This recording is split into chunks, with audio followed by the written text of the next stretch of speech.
Okay, hello and good morning everyone. Welcome to JFD Brokers Traders Espresso with me, Darius Anucauskas. Today's the 1st of March.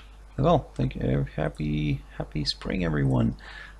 So welcome to the first trading day of the first spring day of 2019. So basically, hopefully you're all nice and set for the weekend, but as always, before we jump into the weekend, let's jump into our charts. But before even jumping into our charts, let's quickly have a read through our risk disclaimers. So the content we produce does not constitute investment advice or investment recommendation, should not be considered as such, and does not in any way constitute an invitation to acquire any financial instrument or product.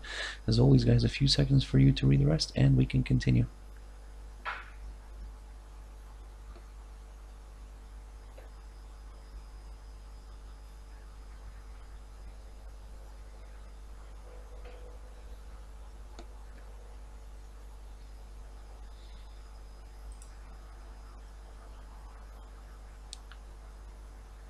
Okay, so I hope you're all feeling nice and refreshed and ready for Friday.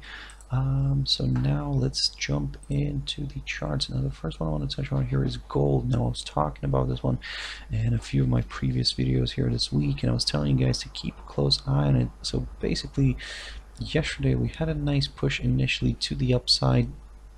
It tried to break that little short-term tentative downside resistance line. It did that, but quickly you can see the bears managed to pull this one back down and back below this downside resistance line. But not only that, they've managed to break this upside support line that has been running here for quite a while, and that was around from the low of November 14th. So basically, for now, guys, of course, this is looking not really looking good for gold, especially given the fact that it also broke below the 1315 level, and now it's currently sitting near its 200 EMA on the 4-hour chart here.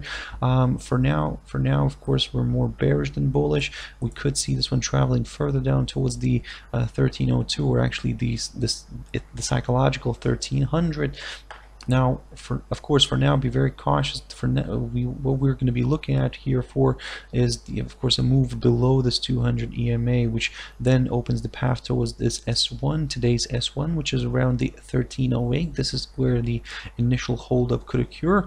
But if that fails to withhold, the 1308 fails to withhold, then you have further declines towards the S2, or even, like I said, the S2, which is around the 1303, or even the psychological 1300. That could be a nice good possibility for gold. But again, for now, be very careful. Today is Friday. Don't forget that sometimes on Fridays we do have strong reversals on gold, and that's why for now we're going to be cautiously bearish, even though it's actually even more bearish than bullish. But still, you can see that now it's testing this 200 EMA, and like I said, there is a good potential for this one to travel further down. It would be very interesting to see this one traveling further down, at least towards the psychological 1300 level again. But again, if this suddenly decides to reverse back above the 1315 level, we could see this one traveling further up here, maybe even actually going higher to test the 1321 again. But for us, let's say, to get more comfortable with the upside in the medium term, we would like to see this one traveling back above the 1321 level, and only then we'll target higher levels. So for example, you could in a way see also a scenario where we could travel above the 1315 level today, 1315, 1316, and then probably could remain around this little area here. This could be that little tricky zone, because it would still be below this downside resistance line and below this upside support line as well. So that's why, guys, we are saying that the 1321 level, that's the one that we're going to be keeping a close eye on. A push above that could open the path towards back towards the 1333 or even higher. But for now, it seems that the upside could be slightly off the table. Jumping into platinum, another precious metal, now continues to grind higher and continues to trade above this upside support line taken from the lows of 14th of February. But we can see that it finally managed to reach this downside resistance line. And just to kind of show you what I'm talking about here, basically I was telling you guys to watch out for this downside resistance line because it's a very long-term one, and you can see this is where it's running from, and this is running from basically the highs of 2011, and that's quite an important line, because if that gets broken, well, it could be opening the path towards higher levels. We could be then targeting the 900s or even higher. But for now we can see how extended this is, what a fantastic rally platinum had this week.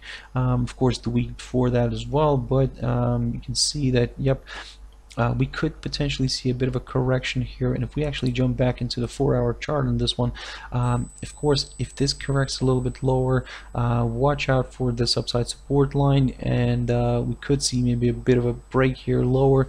The only thing is that even if it's going to travel, let's say, back down towards the 860 level, if it fails to drive below this 860 level, now we could see something of a range forming here, and if we do see something like a range here forming, then probably, well, I mean, this could be building up for a nice pop later on, but that's of course a bit of speculation for you here, guys. This is of course just an idea for now, but like I said, for now, guys, keep your eyes on this level right here on the upside around the 878 level. If we do get a nice pop above this, then yep, we could be seeing further acceleration to the upside. But if this decides to correct a little bit lower, and if tests the upside support line, still, and let's say even if it breaks the upside support line, still not all is lost for the bulls, because as long as it remains trading above the 860 level, we will continue targeting higher levels. If this decides to break below the 860 level, certainly the 850 is the next one that we're going to be keeping a close eye on. But if that fails to withhold, then, well, we could see maybe a bit of a deeper correction here to the downside. So we do have some good potential areas of support which previously acted as good areas of resistance, but for now, guys, let's not get ahead of ourselves too much, and for now let's keep an eye on this upside support line, and of course this 878 level, and let's see if it breaks it or not. I'm just going to put an arrow here for our future reference, just to kind of so that we would know what we were talking about, but yep. Let's say for now, guys, keep your eyes on the price action. Jumping into euro dollar, now this is a messy chart, and this trading activity that we saw this week, basically, you can see that now the pair is resting near its 113.65 level again, just slightly above it. It tried to push below it today. It's kind of currently balancing around it, and looking at this 4-hour chart, you can see that the pair is also testing its 200 EMA here. So in a way, what you could do here is, if you see another drop here below the 113.65, this could potentially open the path towards a retest of this of these EMAs here on the 4-hour chart, but if those fail to withhold, then yep, further declines are possible. This is where we will aim for today's S1, which is around the 113.46, something like that. But if that fails, we do have a much better area of support here near the 113.25 level. You can see how well that played here in the past, well, actually last week, and that's what we could be targeting initially. But first we need to see a nice good drop below the 113.65 level again, and of course then a clearance of these two EMAs, the 50 and the 100. For now, that's the scenario, because we're also, don't forget that we're also trading below the pivot, today's pivot, which is a bit of a bearish signal. And in terms of the upside, I'll repeat myself again. 114, a nice good close above the 114 level. That's what we're looking for, because so far it tried to push higher but never closed above the 114. So keep your eyes on that, guys. Jumping into EURGBP, now this is a tricky one here. On one hand, you do have the weak euro as well, but on the other hand, you have a slightly weaker pound. Now, after, of course, the pound was the main gainer this week, and it did rise sharply to the upside. For now, on this EURGBP here, we're going to continue monitoring it carefully, because it does have some it has an equal chance of actually reversing here back down and traveling lower, at least towards this week's lows, which were near the 0.8530 level. But if for now you can see that it's currently trading above the pivot, that's a nice good positive sign for it for now.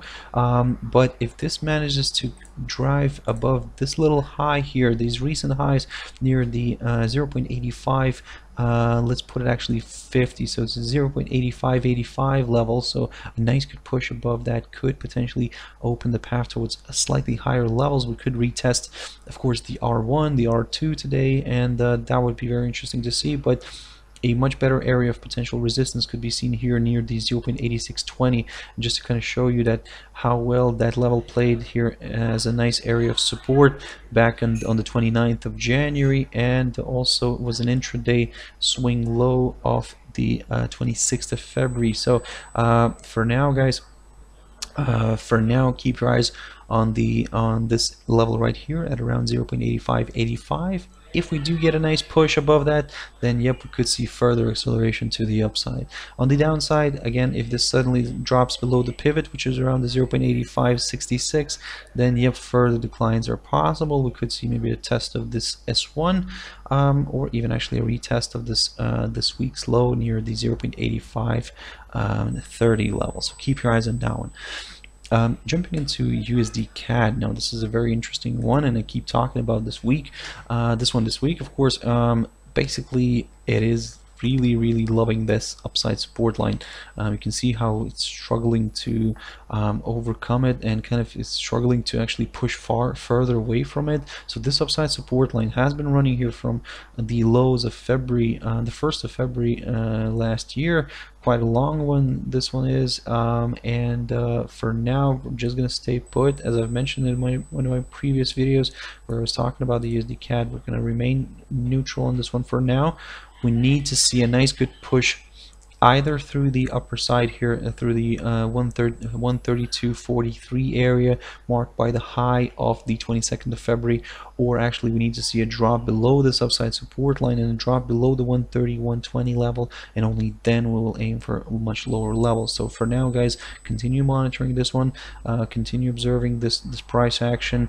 In a way, of course, you could of course argue here, because it's kind of failing to make these higher highs here, this could be that worry signal for the bulls, and we could see this one maybe actually breaking below the this upside support line. But until that happens, we can't really say anything here, because it might just be coiling up here and before another push higher. So that's why, guys, it has an equal chance. It has equal chances to go either to the upside or to the downside. The only thing is what we can do right now is to monitor some of these key levels. On the downside is the 131.20, and on the upside is the 132.43 level. So keep your eyes on that one. And the last pair I wanted to quickly touch on, and that's USDJPY. Looking at this, we had a nice push here to the upside, nice rally. So basically, for now, we can see that it is aiming higher. It has a good chance to travel further up here towards the 112.20 zone. This 112.20 zone acted as a good area of support here back on the 19th of December, and also the 7th and the 6th of December. So previously it acted as a good area of support. Now it will take probably the role of good resistance. But again, you can see that how well this managed to push through the 111.20 level, this barrier that we had marked. When I was talking about this pair, basically I was telling you guys to keep a close eye on the initially, of course, on the break of potential break of the 111.20, but then keep your eyes on the 111.45, which to be honest, got cleared perfectly as well. So now what we could see in a way here is something potentially like this. So we could see maybe this one traveling a little bit higher towards the R2, somewhere around there, 112 zone. Maybe gets rejected here, corrects slightly to the downside, and then potentially kind of travels lower. And if this is the thing, if it fails to drive below the 111.45 zone here, then well, this is where the area where this is where the bulls could start picking up again, and potentially getting back into the game, and we could see this one traveling further up again. So for now, guys, of course, we could see this one traveling further up here. We could maybe see a test of the R2 first, and then we could see maybe a reversal back down if, of course, this decides not to travel towards the R2 and reverses actually earlier, and drops below the R1 here, which is around the 111.70 zone. Still keep your eyes on the 111.45. If it fails to break below, if the pair fails to break below the 111.45, like I said, this could be a nice good opportunity for the bulls to step in again and push this one further up here. In terms of the downside, well, we need to see this one traveling back below the 111.20 zone, and only then we will target slightly lower levels again. But for now, it seems that it seems to be willing to climb higher, and let's see if it actually manages to reach this R2. Okay, guys, I hope you found it useful. Thank you very much for watching and listening, and if you want to join me later on at my trader's tea time, and that's 14:15 GMT time. But for now, I hope you have a wonderful trading day, and I'll see you later. Bye bye.